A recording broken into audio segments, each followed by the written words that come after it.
Welcome students. Today we are going to start with new lesson linear correlation. In this chapter we are going to learn today introduction, meaning and definition of linear correlation, coefficient of correlation and scatter diagram method. Okay.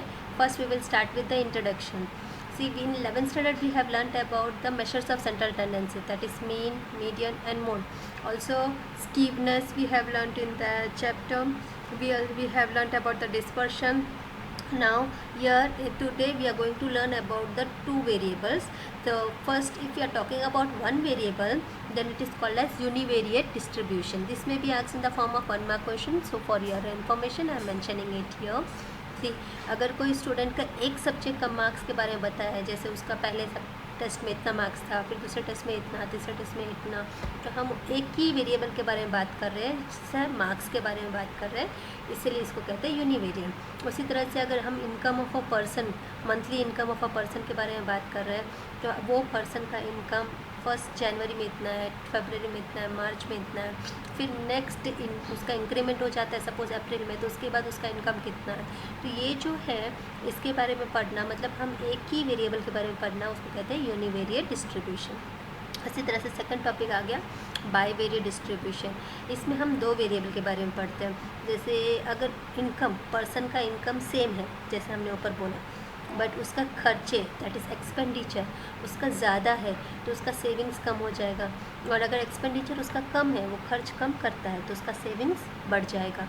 उसी तरह से price और supply of goods, अगर कोई goods और या particular item का price अगर ज़्यादा है तो उसका सप्लाई ऑटोमेटिकली बढ़ जाता है, और अगर प्राइस कम है तो सप्लाई भी कम हो जाता है। इस तरह से when we are talking about two variables, that is called as bivariate distribution. इसमें टू वेरिएबल होता है एक्सपेंडिचर और सेविंग, दूसरे वाले में दो वेरिएबल है प्राइस और सप्लाई ऑफ गुड्स। इसी तरह से हम प्राइस और डिमांड के बारे में पढ़ेंगे। ऐसे बहुत सारी चीज़ें जिसमें हम रिलेट करेंगे दो चीज़ को। एक सिंपल एग्जाम्पल दे दूँ आपको, एक और चीज़ होता है ऐसा रेनफॉल और यील्ड ऑफ क्रॉप्स। रेनफॉल, अगर बारिश अच्छी होगी तो क्रॉप्स अच्छे होंगे, अब बारिश बराबर नहीं होती है तो क्रॉप्स भी ठीक से नहीं होते, तो ये भी एक दूसरे से रिलेट हो गया। ओके, उसी तरह से हम थर्ड टॉपिक पढ़ेंगे multiple and partial correlation. Multiple partial correlation का मतलब होता है we are talking about more than two variables, इसमें दो से ज़्यादा वेरिएबल के बारे में बात हो रही है, उसको कहते हैं multiple correlation. But in this chapter we are talking about linear correlation, there we are only considering two variables, that is bivariate distribution. Okay, now what is the meaning and definition of linear correlation? See, for finding the linear correlation we have to take two things into consideration. First one, उनके बीच में cause और effect relationship होना चाहिए, there is a cause and effect relationship. Second, the values of two variables changes due to the effect of some other factor. Okay, कोई तीसरा factor के वजह से दो का वेरिएबल में चेंजेस आ रहा है। ओके, एक में होता है डायरेक्ट इफेक्ट, दूसरा होता है इनडायरेक्ट इफेक्ट। डायरेक्ट इफेक्ट में अभी मैंने आपको एग्जांपल दिया था एक्सपेंडिचर और सेविंग का। एक्सपेंडिचर बढ़ता है तो सेविंग कम होता है, और एक्सपेंडिचर कम होता है तो सेविंग बढ़ जाता है। तो इसमें एक्सपेंडिचर हो जाता है कॉज और सेविंग हो जाता है इफेक्ट। एक की वजह से दूसरे को अफेक्ट करता है, उसको कहते हैं cause and effect relationship. Sometimes ऐसे भी होता है कि एक को हम पर्टिकुलरली कॉज और एक को इफेक्ट नहीं बता सकते। जैसे सपोज अगर हम बात कर रहे हैं डिमांड और सप्लाई की, ओके, तो जैसे अगर डिमांड ज़्यादा है तो ऑटोमेटिकली सप्लाई बढ़ जाता है। अब इसमें डिमांड के ऊपर सप्लाई ही डिपेंड नहीं है, ना सप्लाई के ऊपर डिमांड डिपेंड है। ओके, बट अगर उल्टा हम देखा जाए, जैसे सप्लाई अगर बढ़ जाता है तो क्या हो जाएगा, प्राइस ऑटोमेटिकली कम हो जाएगा। अगर सप्लाई ज़्यादा है तो प्राइस कम हो जाता है, और अगर प्राइस कम हो जाता है तो ऑटोमेटिकली डिमांड बढ़ जाती है। इस तरह से देखा जाए तो सप्लाई से डिमांड डिपेंडेंट है और डिमांड से सप्लाई डिपेंडेंट है। इसको हम कह सकते हैं कि mutually independent also. Okay, now यहाँ पे इनडायरेक्ट इफेक्ट, ना सेल ऑफ रेनकोट और सेल ऑफ रेन शूज़, ये दो वेरिएबल है।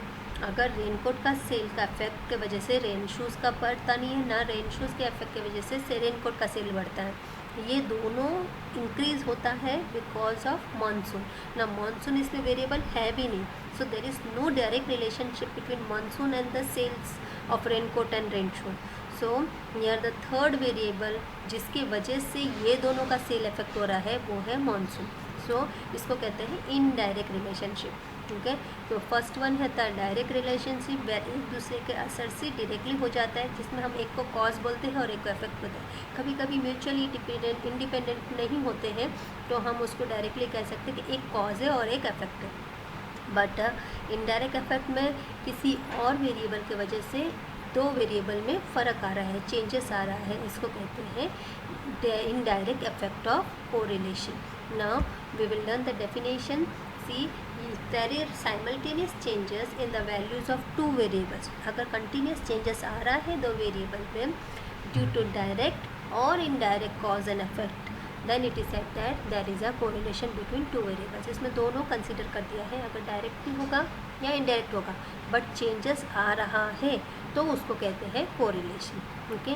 अब ये कोरिलेशन लीनियर कब होता है? जब हम उसको ग्राफ पेपर पर प्लॉट कर सकते हैं। प्लॉटिंग करना मतलब उसको हम पॉइंट को मार्क करके उसका हम लाइन ड्रॉ करते हैं, उसको कहते हैं लीनियर कोरिलेशन।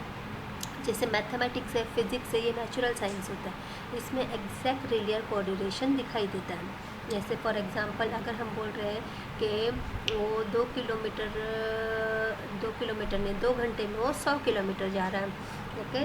3 घंटे में वो 150 किलोमीटर जा रहा है, 4 घंटे में 400 किलोमीटर जा रहा है। तो that is some relationship which we can show with the help of a points to be plotted and the graph can be made. But in commerce, in economics and in social science ये changes constant proportion में नहीं होता। Suppose for example अगर ये साल rainfall 10% बढ़ गया तो ज़रूरी नहीं यील्ड ऑफ क्रॉप भी 10% बढ़ेगा, वो हो सकता है इस साल 20% बढ़ा, अगले साल 10% रेनफॉल बढ़ने से वो 10% ही बढ़ा। तो फ़र्क जो आता है उसको हम कहते हैं in different proportions. Okay. So it is can be directly, it can be indirect effect और कोरिलेशन। इसमें बहुत सारे टाइप्स है बट 2 मेन टाइप्स है, positive and negative. See now correlation and coefficient of correlation. Correlation अभी हमने पढ़ा। Now what is coefficient? Coefficient means the measure of the strength of linear correlation.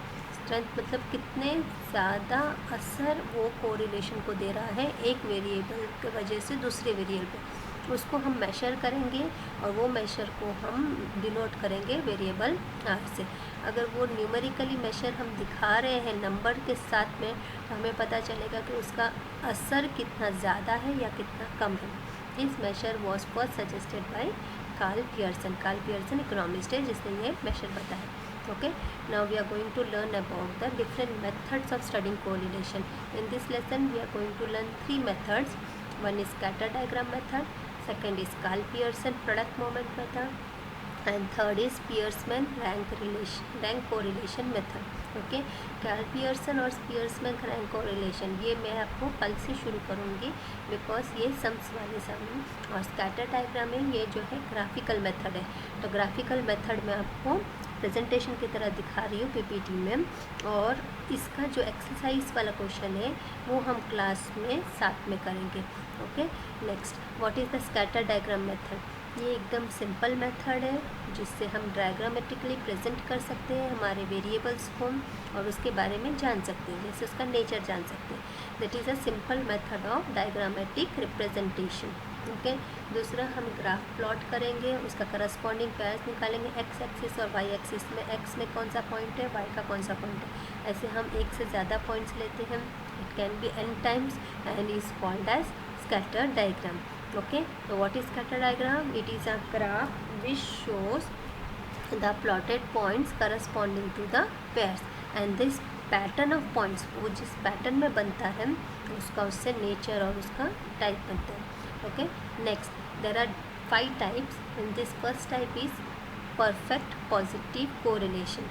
अब आप देख सकते हो ये डायग्राम में ये पूरा पॉइंट्स एक ही लाइन में नीचे से ऊपर की तरफ लेफ्ट टू राइट जा रहा है। ओके। तो if all the points of the scatter diagram lie on one line and going in upward direction from left to right then it shows perfect positive correlation between 2 variables X and Y. Okay. ये perfectly same line में जा रहा है। Okay. Next one देखिए, अगर हम perfect negative correlation के बारे में देखेंगे तो यहाँ पे भी स्ट्रेट लाइन में पॉइंट्स है, बट वो इस बार डाउनवर्ड है, ऊपर से नीचे की तरफ, लेफ़्ट टू राइट। ओके, सो इसमें इसको कहते हैं परफेक्ट नेगेटिव कोरिलेशन। परफेक्ट मतलब एग्जैक्ट सेम लाइन में ही होना चाहिए। Okay, that is previous one हमने देखा था परफेक्ट पॉजिटिव में, ये भी स्ट्रेट लाइन फॉर्म कर रहा है, और ये इसमें भी हम नेगेटिव। अब आया partial positive and negative correlation. Partial positive और पार्शियल नेगेटिव, ये दोनों में फ़र्क देखिए।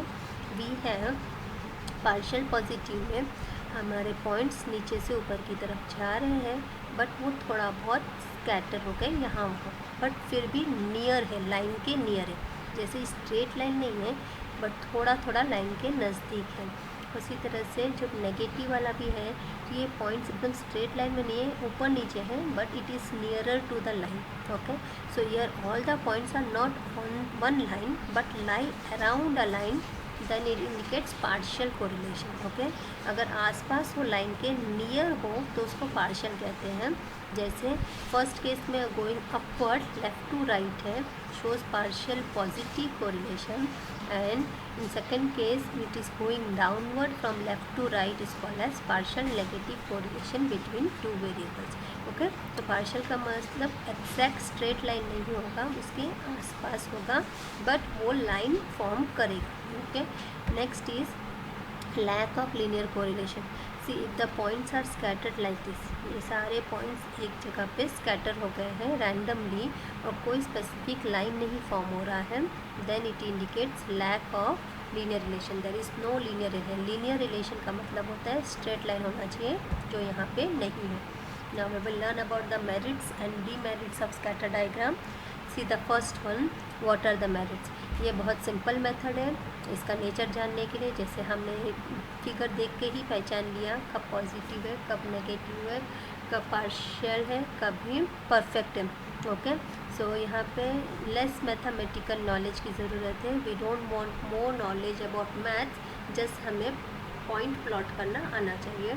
तीसरा है, ये हमें आइडिया देता है कुछ कोरिलेशन के बारे में कि उसका स्ट्रेंथ कैसा होगा, about how the correlation is, कितना ज़्यादा एग्जैक्ट है, मतलब पॉजिटिव है, परफेक्ट है, या तो पार्शियल है। Okay, scatteredness of the point, point कितना स्कैटर हो रहा है उससे हमें पता चलेगा कि कोरिलेशन लीनियर है या नहीं है। अगर वो एग्जैक्टली स्ट्रेट लाइन में आ रहा है तो वो लीनियर होता है। अगर वो पूरा जैसा एक जगह पे कॉन्सेंट्रेट हो जाता है, जैसे लास्ट वाला बताया था उसमें, उसको कहते हैं लैक ऑफ लीनियर कोरिलेशन।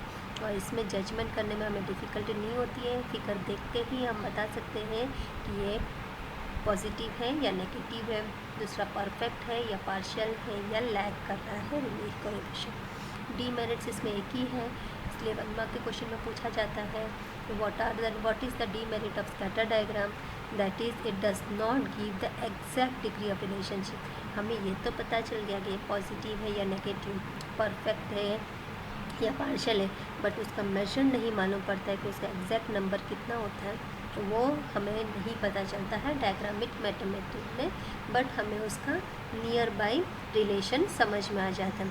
अगर एग्जैक्ट मेजर जानना हो तो हमें कार्ल पियर्सन मेथड और स्पियर्समैन-क्रेन कोरिलेशन मेथड, ये 2 मेथड लर्न करना होगा, जिसमें we can find the exact numbers where we will come to know कि आर का वैल्यू क्या है और वो उसका नेचर क्या है। ये हम नेक्स्ट लेक्चर में शुरू करेंगे। Okay, now next scatter diagram exercise 2.1 है, जो मैं अभी आपको नहीं दे रही हूँ वर्कशीट में, ये हम क्लास वर्क करेंगे साथ में क्लास में। अभी के लिए इतना ही। Next we will start with Karl Pearson method in our next lecture. Thank you, good bye.